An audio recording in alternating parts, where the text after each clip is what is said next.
Meaning of greybeard. Greybeard. Greybeard. Greybeard.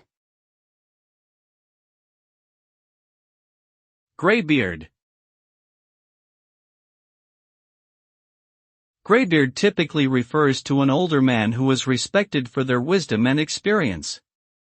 The term originates from the fact that older men often have gray or white facial hair, hence the name greybeard. In modern times, greybeard can be used to describe anyone who is highly experienced and respected in a particular field.